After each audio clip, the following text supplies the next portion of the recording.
the question really on people's mind when it comes to pubs is, they're shutting down at a rate and we're losing them. Is that mainly down to not just the costs of everything and the falling footfall, but is that down to legislation that licensing laws and stuff like that, is that affecting them, or is there any other aspects of licensing and what you do that's affecting the industry? I think the landscape's just become more difficult in terms, not as in the licensing process, but certainly I think since COVID, as we saw in Adam's video in the intro, that was really the marker of big change. And I don't think we've anywhere near recovered since then. So you've had a perfect storm of COVID and being closed down for so long and people's attitudes changing.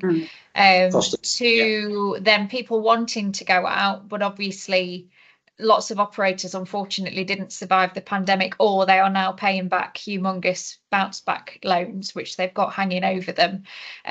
So it's really that challenge that I see for clients from that point of view of trying to generate as much income as possible to sort of get back onto an even keel. But then of course you've got the perfect storm of inflation, you've got energy costs increasing, etc. One thing I've really noticed is a shortage of staff, which has been a real challenge. That's been a massive challenge, I think, across the board.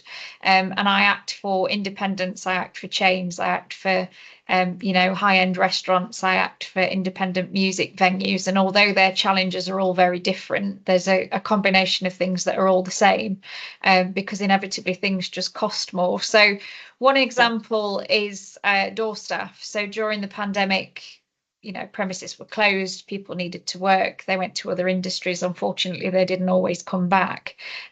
What we saw then is a shortage. So people are fighting for good quality door staff, and we end up in a situation where the hourly rate creeps up and it's just not viable for certain premises to pay, £25 an hour for good door staff.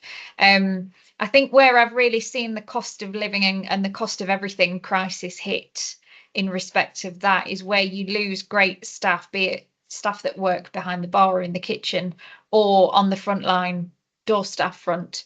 If you lose that experience and you bring in less experienced people, that tends to be when things go wrong.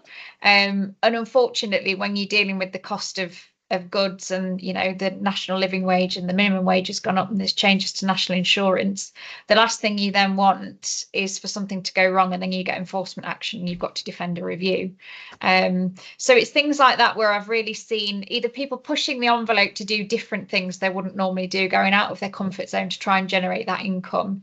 And Alison's absolutely right. It is all about the experience now. Customers for quite a long time, and I think even before COVID, we were seeing more sort of experiential venues of axe throwing and pottery making and stuff like that going on in licensed premises. But people are really having to drill down now into what they can do that's different to set them apart from everybody else. So, which is great because it breeds that creativity. But on the converse of that, sometimes people can do things they wouldn't normally do and unfortunately get themselves in trouble, which leads to issues further down the line, I think.